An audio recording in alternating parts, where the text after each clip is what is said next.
décisions soient prises au niveau national pour que la France puisse se relever. On est cloué au sol et petit à petit on s'enlise et on n'arrive pas à s'en sortir. On a un gouvernement qui n'a pas de colonne vertébrale, un président de la République qui ne sait plus ce qu'il fait, qui n'a pas de cap, et on a des élus en face de la majorité, socialistes et communistes, qui sont là pour être élus et réélus. Ça ne peut pas continuer comme ça. D'abord, on donne une très mauvaise image de la politique, et puis les gens sont désespérés, et puis je ne sais pas où on va, puis il faut aussi quand même... Moi, je suis un acteur politique, et je pense toujours à ce qu'on va laisser derrière nous, et ce qu'on va laisser à nos enfants et nos petits-enfants. Bon, c'est pas très propre, pas très net actuellement.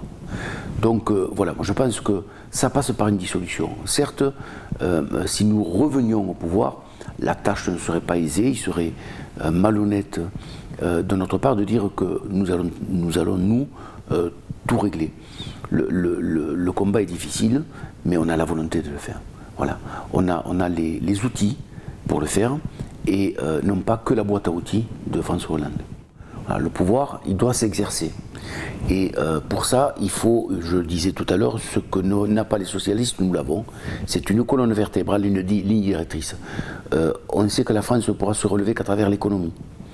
Il ne faut pas la mettre au sol pour se relever. Et aujourd'hui, elle est clouée. Il n'y a plus d'ambition, il n'y a plus d'ambitieux. Pire, il n'y a plus d'ambitieux.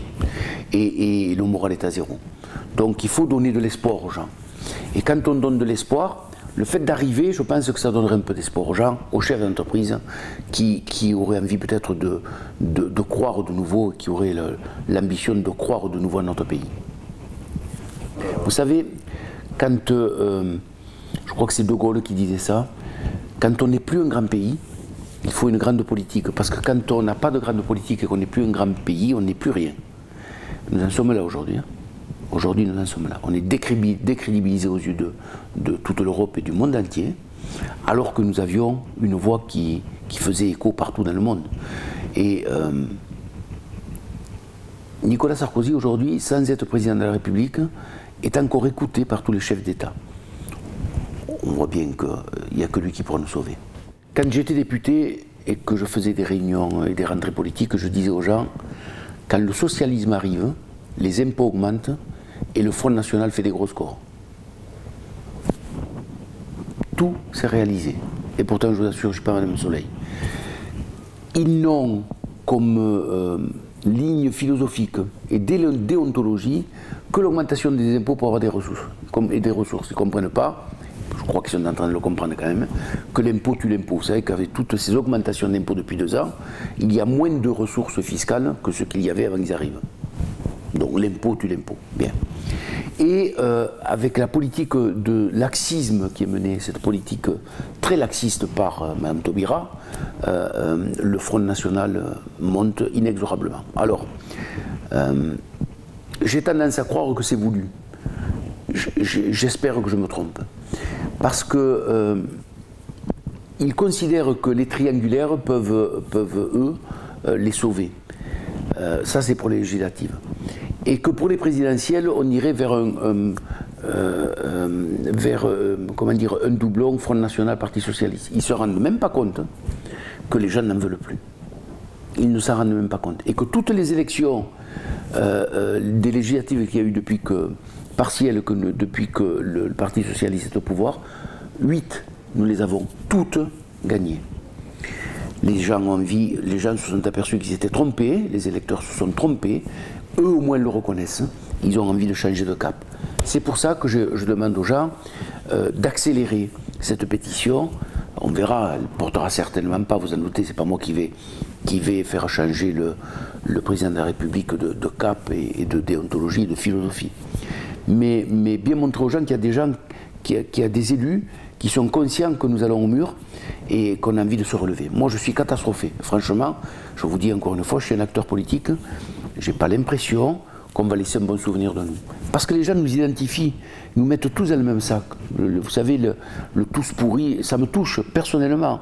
Et je n'ai pas envie d'être identifié à ces escrocs de la politique. Le Parti Socialiste et le Parti Communiste sont devenus des escrocs de la politique. on ne donne pas un beau spectacle. Mais vous savez, c'est toujours le propre des grands partis politiques qui ont perdu les élections. On n'a plus de leader. On s'en cherche un. Et nos leaders autoproclamés ont l'impression que le passage en force et en cassant la maison ou les fondations vont les faire naître. C'est à mon sens une erreur monumentale. Même chez nous, on fait des erreurs. Bien. Mais je crois que Nicolas Sarkozy va revenir et remettra de l'ordre dans tout ça. Il manque un grand coup de sifflet pour que la récréation se termine. Et effectivement, vous savez, moi je suis secrétaire départemental de l'UMP et avec François Calvet qui en est le président, on essaie de tenir la maison. C'est pas facile, hein, on essaie de la tenir. Tout ceci va se régler. Et l'affaire Big Malion, effectivement, ne donne pas une bonne image de l'UMP. Ceci dit, je rappelle simplement que c'est un feuilleton d'une affaire. D'accord? C'est pas une affaire en soi, Big Malion. C'est un feuilleton. Ce redécoupage donne quand même une lueur d'espoir, pour dire les choses telles qu'elles sont.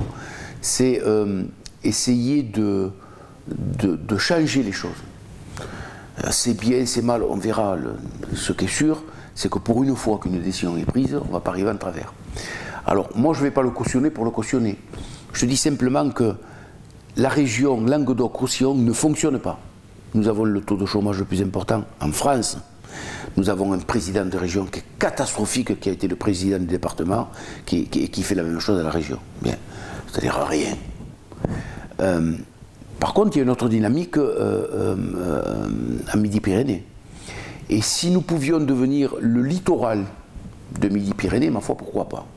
C'est-à-dire que des moyens intelligents sur le tourisme seraient peut-être réfléchis et mis en place dans notre grande région, qui serait cette région Midi-Pyrénées, Languedoc-Roussillon. Voilà. Bon. Donc, il faut attendre pour voir de quelle façon ça va s'organiser. Mais moi, je suis pour le changement, pour les réformes et pour le renouveau un petit peu de la politique. Voilà. Après, est-ce que c'est ça qu'il faut faire? Alors moi, je suis un peu à contresens de tout le monde. Moi, je considère que les gens ont besoin de proximité. C'est pas en mettant des communautés d'agglomération et en enlevant les mairies qu'on va rapprocher les gens de la politique et leur donner confiance à la politique. C'est pas en faisant des grandes régions, en enlevant les conseils généraux, que nous allons redonner confiance aux gens et amener de la proximité à nos administrés.